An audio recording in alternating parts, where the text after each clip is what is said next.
muy buenas, bienvenidas, bienvenidos. Eso es Makini desde Color Visión. En los últimos programas nosotros hemos estado muy por la labor de la salud. El pasado sábado, espero que lo hayan visto, que nos hayan acompañado, tuvimos un programa con Héctor Guerrero Heredia, psiquiatra, sobre salud mental en sentido general. Próximamente tiene que venir por aquí el ministro de Salud en sentido general, el ministro Daniel Rivera, que hace casi un año que no viene por aquí. Entonces, bueno, de salud física, salud mental, es quizás el buen momento de ir a hablar de la salud política y sobre todo la salud económica del país. Para eso tenemos con nosotros al ex ministro de Economía, miembro del Partido de la Liberación Dominicana, vicepresidente, miembro del subcomité político y sobre todo una joya de la nueva política. Aquí en la partidocracia que yo llamo, hay unos relativamente jóvenes que le damos un especial seguimiento porque son de alguna manera la esperanza de que de una vez y por todas llegue el bendito día en que comencemos a hacer la política de una manera diferente, justo y como tanta gente la plantea, pero no la practica. Así que es todo un placer personal y profesional recibir a Juan Ariel Jiménez y Núñez por aquí. Mi respeto, mi respeto. Estimado Pablo. Bienvenido. Qué gusto de poder Bien. compartir hoy contigo. ¿La familia está bien? Bien, gracias a Dios. Qué bueno. Pues mire, este es un programa de salud.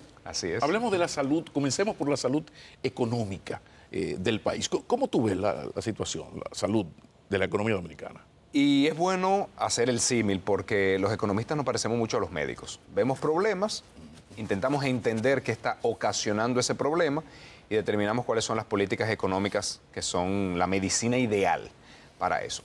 Entonces yo creo que así como en la salud del país pasamos ya del COVID, o sea, ya hay pocas muertes por COVID y ahora el tema es la salud mental, esas secuelas que ha dejado el COVID, así mismo pasa en la economía.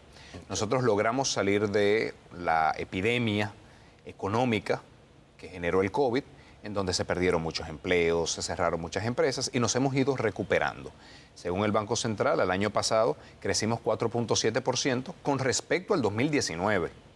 Y este año seguimos creciendo. Entonces, esa parte va bien. Hay un dinamismo económico que se siente, que va generando empleos, pero queda una secuela y es la falta de poder adquisitivo de las familias. Cuando las personas dicen, no siento el crecimiento, uno intenta entender por qué. Como un médico que dice, usted tiene dolor de cabeza, ¿por qué? Déjeme intentar entender la causa. Cuando nosotros vemos, ciertamente la familia dominicana, al segundo trimestre de 2022, su poder adquisitivo era similar al del 2015. Estamos hablando de 7 años atrás. ¿Por qué? Porque luego del COVID, el salario nominal, o sea, lo que las personas ven en sus cheques, en la transferencia, ha crecido, pero como la inflación ha sido tan alta, se ha comido, por así decirlo, ese aumento de los salarios nominales. ¿Una inflación tan alta se justifica por lo que se ha tenido que gastar en COVID, por ejemplo? No, la alta inflación no está originada por un exceso ni monetario ni fiscal del gobierno. En este caso, yo creería que en Estados Unidos sí. Hubo un poco de exageración en la respuesta. Aquí no. República Dominicana tuvo una política económica de manejo del COVID del pasado gobierno y de este gobierno que fue muy prudente, muy moderada, muy adecuada. Ahora, la inflación en este país, que es muy alta, que si comparamos los precios de ahora con respecto a los precios de mediados de 2020, nos damos cuenta de que ya vamos por un incremento cerca de 18%. Tenemos muchos años sin ver eso. Y es una de las inflaciones más altas de América Latina. O sea que eso indica que el paciente de República Dominicana está sintiendo de más los efectos del embate. ¿Qué se hizo o no se ha hecho que pueda explicar esto? Y lo digo porque hablas de una mala posición en América Latina. O sea que mal de muchos no justifica a todos. Sí, yo creo dos cosas. Por un lado, la política agropecuaria. Si nosotros vemos, entra la peste porcina africana. Acaba con la producción de cerdos, las personas compran más pollo, dispara el precio por una falta de previsión de ese problema y el pollo tiene un peso muy importante en la canasta básica. Entonces dispara el pollo, luego se dispara el cerdo, la res y las carnes han aumentado mucho. Por otro lado, La política agropecuaria ha descuidado la producción local para privilegiar las importaciones. ¿No dio resultado aquella medida de la tasa cero de los 67 productos? ¿Qué fue de eso? Porque se justificó en ese momento y uno lo vio bien, de bueno, quizás es buscando un equilibrio, que a ustedes les gusta mucho en la política, es muy importante el equilibrio. ¿Dio resultado eso? Eso fue una curita que con 2 movidas ya la herida volvió. Entonces, efectivamente, puso en pausa por un tiempo el aumento del pollo, pero es que los países no pueden vivir eternamente de las importaciones. Eventualmente hay que producir aquí. Entonces, ¿cuándo se justifican estas importaciones express, por así decirle? Cuando tenemos un caso como Fiona, hay algo externo que me daña mi producción local temporalmente porque no puedo sembrar un plátano y que esté listo mañana, ¿entiendes? Sí. No puedo criar un pollo de la noche a la mañana. Eso toma al menos 45 días. Entonces, por esos días en los que la producción local vuelve a restablecerse, se traen las importaciones. Pero no como una respuesta de las fallas de la política agropecuaria. Y digo fallas porque las mismas estadísticas del Ministerio de Agricultura dan cuenta de que se cayó la producción en el 2021 en más de 40 de 61 productos. De que todavía en 2022 se caía la producción en 25 productos. Entonces, la economía es oferta y demanda. ¿Qué explicación puede tener eso? Porque el Ministerio de Agricultura no siembra. Sí, pero el Ministerio de Agricultura apoya a quienes siembran. Entonces, cuando se tiene una cancelación, por ejemplo, de los técnicos que hacen la extensión agrícola, obviamente los campesinos que dependen de esos conocimientos técnicos para que les digan cuáles son los mejores fertilizantes, cuáles son las mejores técnicas para ciertas temporadas, se los cancelan y obviamente se va a resentir la producción. Que le hayan quitado la maquinaria y los equipos a las personas de visita sorpresa al inicio, reduce la productividad. No, perdón. ¿Cómo que? O sea, el Estado, el Poder Ejecutivo, el presidente entrega una maquinaria a alguna asociación. Cooperativas agrícolas. Cooperativas agrícolas. ¿Y eso ocurrió? Sí, claro.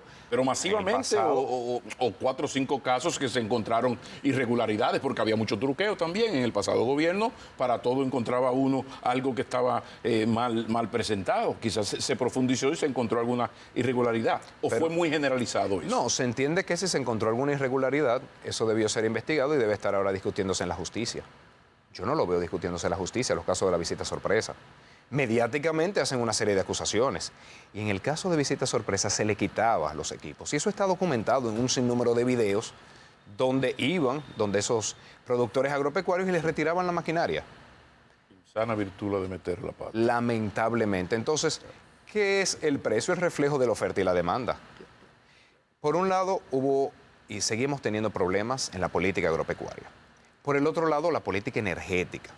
Cuando el gobierno dispone una serie de aumentos a la tarifa eléctrica, obviamente eso tiene un peso en el presupuesto familiar. Como esos aumentos eran mayores en los segmentos de menor consumo, dígase, los de menos ingresos, entonces se dispara la inflación en los quintiles más bajos. Me parece que es difícil entrevistarte, Juan Ariel, porque es que tú estás muy bien artillado, pero es que esas fueron decisiones que se tomaron junto con la oposición, siendo el PLD gobierno. Pablo. Eso no cayó del cielo. No se pusieron de acuerdo en que venían unos aumentos por periodos. Primero que nada, el PRM no firmó el pacto eléctrico.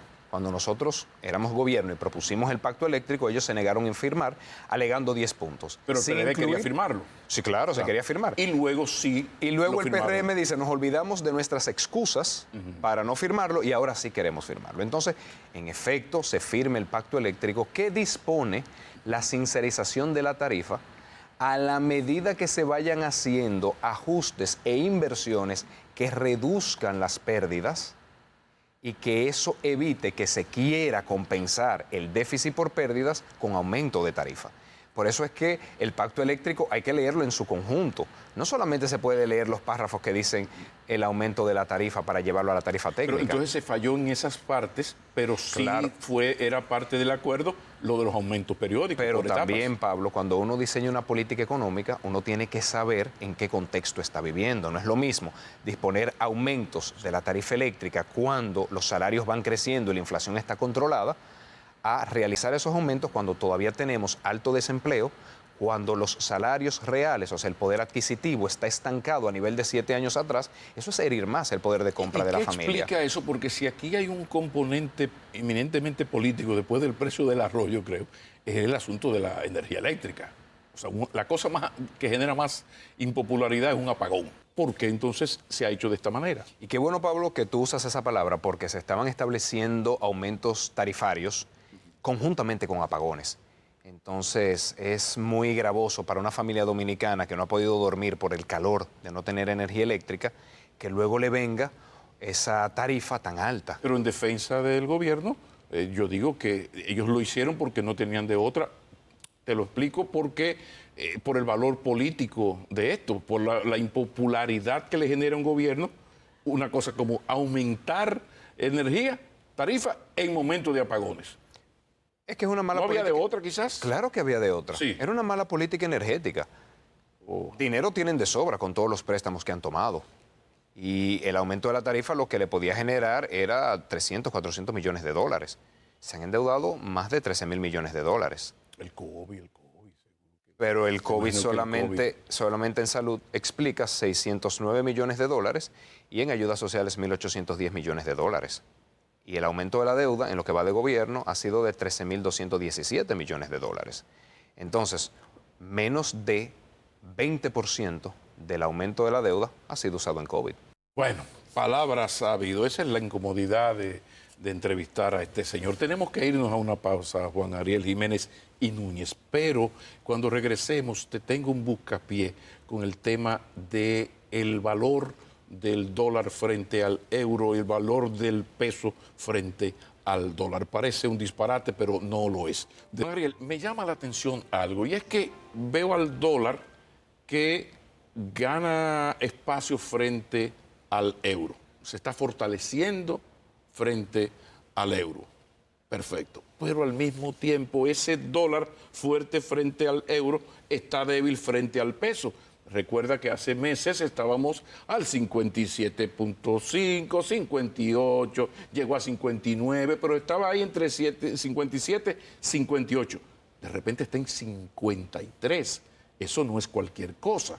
¿Cómo explicar eso y qué significa eso en el Dominican Black People, en el bolsillo de la gente, por favor? Primero yo quisiera explicar qué genera eso. Por favor. ¿Cuál es la causa detrás de este movimiento en las monedas? Gran parte de lo que pasa con el peso, el dólar, el euro, la libra esterlina, se explica por las tasas de interés. Vamos a empezar euro-dólar. Estados Unidos, la Reserva Federal ha aumentado la tasa de interés en 300 puntos básicos, o sea, un 3%. Mientras que en Europa, recién en julio, aumentaron en 25 puntos básicos, o sea, 0.25%. Cuando los inversionistas ven que pueden ganar más invirtiendo en Estados Unidos en dólar que invirtiendo en Europa en euro, obviamente todo el mundo cambia de inversiones en euro a inversiones en dólares. Y eso hace que la gente, como no quiere euro, aumenta la oferta y se cae el precio. Exactamente lo mismo pasa con el peso dominicano, pero a la inversa. Como en Estados Unidos solamente se ha aumentado la tasa de interés cerca de 300 puntos básicos, o sea, un 3%, mientras que en República Dominicana se ha aumentado más del doble, eso hace que la inversión en peso hoy en día sea más rentable que la inversión en dólar. Las personas nacionales e internacionales empiezan a buscar pesos para poder invertir en los bonos de Hacienda, en las letras y notas del Banco Central, o sea, en los instrumentos de inversión del gobierno, en pesos. Y eso es lo que fortalece al peso. ¿Y qué eso significa en Eso la economía significa, de la gente? Porque volvemos al equilibrio. Tiene claro, cosas negativas y cosas positivas. cosas positivas. Las cosas positivas, las importaciones procedentes, sobre todo de Europa, son más baratas. O sea, comprar aceite de oliva es mucho más barato, por lo que tú decías. El euro pierde espacio frente al dólar y el dólar frente al peso. Quiere decir que la apreciación del peso dominicano frente al euro ha sido mucho mayor. Y todas las importaciones de bienes desde Europa son más baratas. ¿Cuál es el problema? Que las exportaciones dominicanas pierden competitividad. que nuestro turismo pierde competitividad. Sin embargo, no se está viendo eso, sino una clara recuperación del turismo, a pesar de eso. Sí, el turismo se está recuperando a nivel mundial. A pesar de eso. A pesar de todas las situaciones. ¿Por qué? Porque las personas de países desarrollados le dieron mucho dinero cuando el COVID, no podían gastarlo porque estaban trancados, acumularon ahorros y ahora que el mundo se abrió, quieren gastarlo. A vivir, que son 2 días. Quieren vivir, que son 2 días, y más vivir en un país tan hermoso como República Dominicana. Claro. Y además de que el gobierno ha sido muy efectivo en un diálogo público-privado para reabrir el turismo, para establecer las condiciones. Esa es como la parte fuerte del gobierno, como que el gobierno le ha ido muy bien en lo que tiene que ver con la alianza público-privada, en sus relaciones con el sector privado, como por ahí las cosas han ido mucho mejor. Sí, la cooperación público-privada es marcada, eso es positivo, y de hecho yo creo que parte de lo que explica el alto dinamismo histórico que ha tenido la República Dominicana es que nos sabemos poner de acuerdo muy fácilmente y sabemos encontrarle solución a los problemas de forma fácil. Ahora, hay cooperaciones público-privadas que ya son excesivas. O sea, que el sector privado sea que te esté pagando eventos y que te esté poniendo portadas falsas en los periódicos, eso es complicado. Porque, bueno, primero porque para eso se tiene el presupuesto. Y el presupuesto se le cobra a los ciudadanos en forma de ingresos, impuestos, para uno trabajar en favor de los ciudadanos. Pero una colaboración. Pero una colaboración del sector privado, todo el mundo sabe que viene con un precio. Y se piden cosas a cambio. Es un poco como Lilicia, aquel cañón. Compadre, ese cañón dispara. Ese cañón va a disparar. Entonces, es bueno, pero nunca se puede poner al sector privado a suplantar lo que debe ser el rol público. Pero tú estás de acuerdo en que ha habido un excelente manejo del... Hay 2 temas que a uno le llama poderosamente la atención. Me gustaría una reflexión.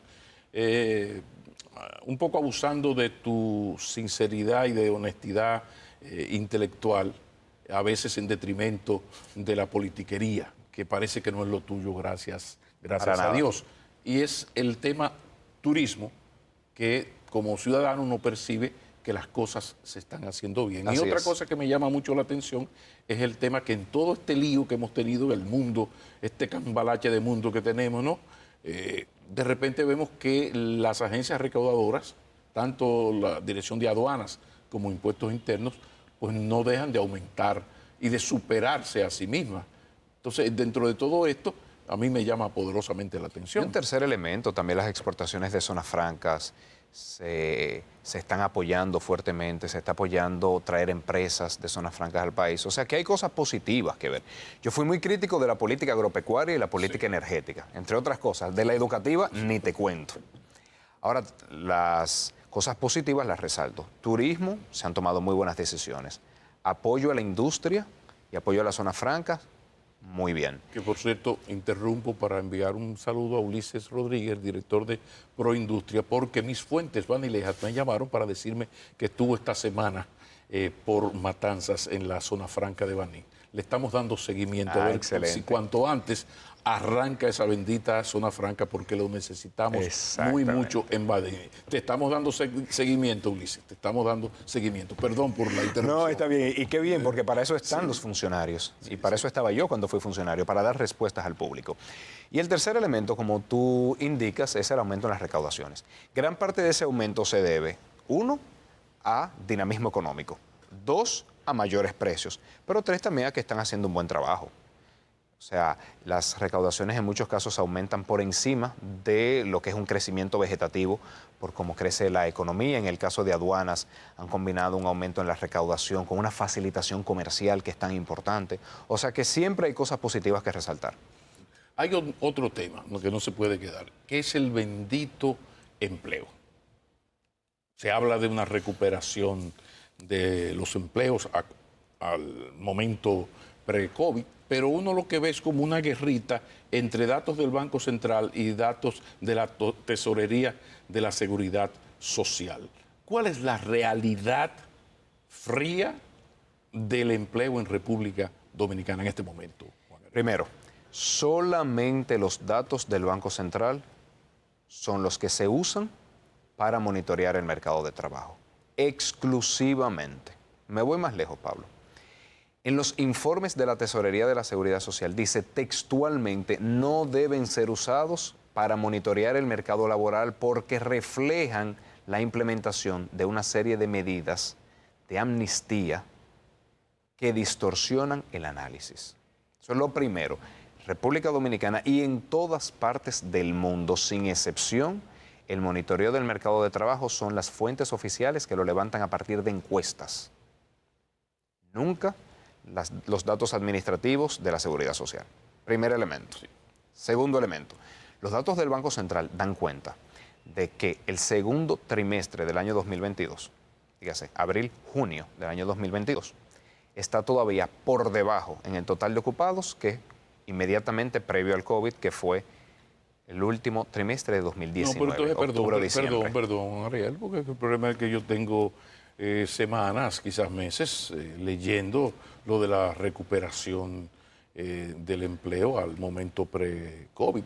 Y es falso. Tú acabas de decir que no se han recuperado el 100% de los empleos que teníamos en febrero del 2020, por ejemplo. Que teníamos en último trimestre de 2019, porque las informaciones del Banco Central son trimestrales. Exacto. Entonces, último, perfecto. Y te digo más, Pablo, y el empleo formal está todavía 140.000 por debajo previo al COVID. O sea que me está diciendo que la recuperación que ha habido, que sí la ha habido, claro, y no lo niego, es mucho, en gran parte, empleo informal, de la informalidad. Así es. Que anda por 50 y tantos. Claro, ya volvemos a una informalidad que supera el 50%. Entonces, gran parte de la recuperación del empleo. Vamos a ver. ¿Que el empleo se ha recuperado? Absolutamente. Todavía no a los niveles previo al COVID, pero se ha recuperado. Y te digo más, la población también ha crecido. Entonces, volver a los niveles previo al COVID no quiere decir que tenemos una tasa de desempleo tan baja como previo al COVID, porque hay más gente buscando trabajo. Primer elemento. Segundo elemento, la recuperación ha sido mayormente en el empleo informal. Construcción informal, comercio informal. El empleo formal está todavía más de 140.000 puestos por debajo a previo al COVID. Tercer elemento, cuando el gobierno habla de una recuperación histórica por encima del pre-COVID, del empleo, lo que utiliza son los datos de la Tesorería de la Seguridad Social. ¿Y tú sabes por qué hay más afiliados a la Tesorería de la Seguridad Social cotizantes que antes? Porque la Ley 1320 implementó una amnistía que benefició a más de 357.000 empleados. O sea que de los datos de la Tesorería hay 357.000 y algo que tenían un trabajo antes, simplemente las organizaciones no estaban incorporadas a la Seguridad Social por retrasos en sus pagos. Se implementa la Ley 1320, se permite que esas personas puedan, o esas empresas, esas organizaciones, hasta del gobierno, puedan regularizar su situación en la tesorería, y eso es lo que explica el aumento que tiene esa serie estadística. Juan Ariel, si hay algo intocable para la sociedad dominicana, la civil, la militar y la María Santísima, es esto de la asignación del 4% para la educación no universitaria. Escribiste hace poco un artículo que me pareció sumamente interesante y mejor documentado, que me gustaría que habláramos un poco de esa pregunta que tú respondiste, que te la hiciste tú mismo y te la respondiste. Bueno, ¿ha valido la pena esta asignación del 4% a la educación? Después de la pausa. Tenemos que olvidarnos de ese populismo, de todo el que quiere estudiar educación, estudie toda universidad que quiera dar clases de educación de la... No. Docentes y médicos son los dos hombros que tiene una sociedad para echar hacia adelante. Y por eso ahí se debe ser muy exigente.